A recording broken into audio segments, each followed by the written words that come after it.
Ang proseso ng photosynthesis ay nagpapatuloy sa dalawang bahagi, ang light-dependent reaction at ang light-independent reaction na tinatawag ding Calvin cycle. Sa videong ito, atin munang tatalakayin ang light-dependent reaction, kung saan ang light energy ay nagiging chemical energy na kinapapalooban ng ilang serye ng chemical reactions.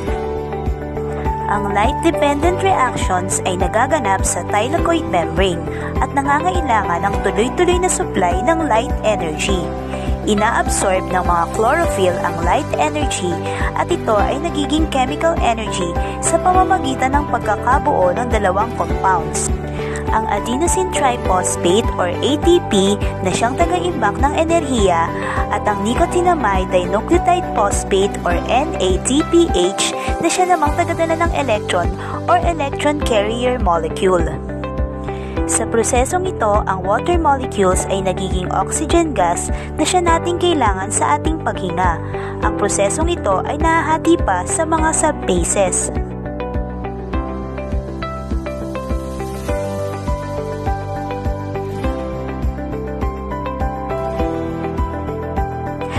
Unang bahagi ng phase na ito ay kung saan ang pigment molecules ay nabubuo bilang clusters na tinatawag na photosystems. Ang panlabas na pigment ay nagsisilbing antena upang mangolekta ng solar energy. Ang energy ay pinapasa mula sa isang pigment papunta sa iba pang pigment hanggang sa maging concentrated ito sa special chlorophyll A, ang bahagi ng primary reaction center. Ang mga electrons dito ay na-excite kaya't sila'y nakakawala. Sa photosystem 1, ang excited electrons ay sumusunod sa isang cyclic path. Mga electrons na nakawala mula sa mga chlorophyll ay papasok sa electron transport system. Ito ay serye ng electron carriers. Sa electron transport system, ang mga electrons ay pinapasa mula sa isang carrier papunta sa isa pa. Sa prosesong ito, ang enerhiya ay nai-release at ginagamit pang pump ng hydrogen ions mula stroma papuntang thylakoid compartment. Ang dami ng hydrogen ions sa thylakoid ay may potential energy. Ang mga electrons na naiiwan sa electron transport system ay mayroon na lamang mababang energy. Ang mga low energy electrons na ito ay babalik sa photosystem 1 at uulit ng cycle kapag nag-absorb muli ng system ng solar energy. Ano nga ba ang mangyayari sa mga hydrogen ions na may potential energy? Sila ay dadaloy mula sa mataas na concentration papunta sa mababang concentration sa pamamagitan ng special protein na tinatawag na ATP synthase complex. Habang ang hydrogen ion mula sa loob ng thylakoid papuntang stroma, ang ATP ay nasisynthesize. At dahil ang ATP ay nasynthesize sa presensya ng light, ang siklo ng daloy ng electron ay tinatawag na cyclic photophosphorylation.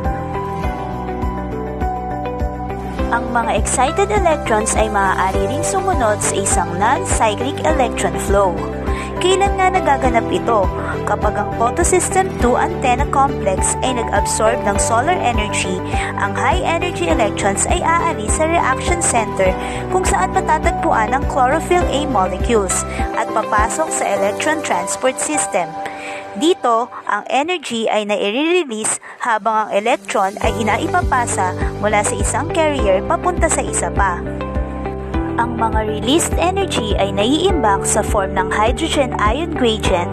Ang gradient na ito ay ginagamit ng enzyme na tinatawag na ATP synthase complex upang mapaandar ang pagbuo o ang synthesis ng ATP. Ang mga low energy electrons ay kikilos mula electron transport system papunta ng photosystem 1 kung saan sila ay madadagdagan ng energy kapag ang mga pigments ay nag-absorb ng solar energy. Ang excited electrons ay maipapasa sa electron carrier. Ang mga electron carriers ay ihahatid ang mga energized electrons upang ma-oxidize ang NADP positive na iisa ring electron carrier.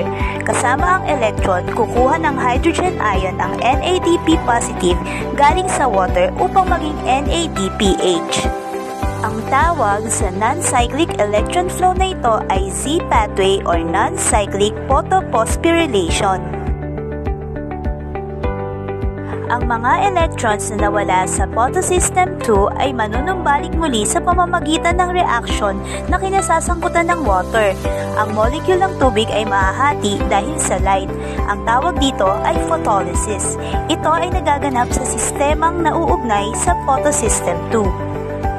Ang pagkakabuo ng ATP sa pamamagitan ng cyclic at non-cyclic photophosphorylation ay kasama sa hydrogen-ion gradient. Ang tawag sa mekanismong ito sa paggawa ng ATP ay chemiosmosis.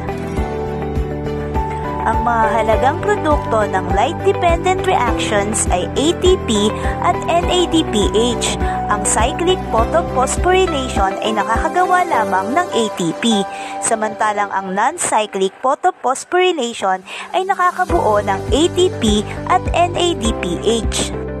Ang byproduct ay oxygen gas na galing sa tubig at siyang nailalabas sa ating hangin na siya nating kailangan upang mabuhay.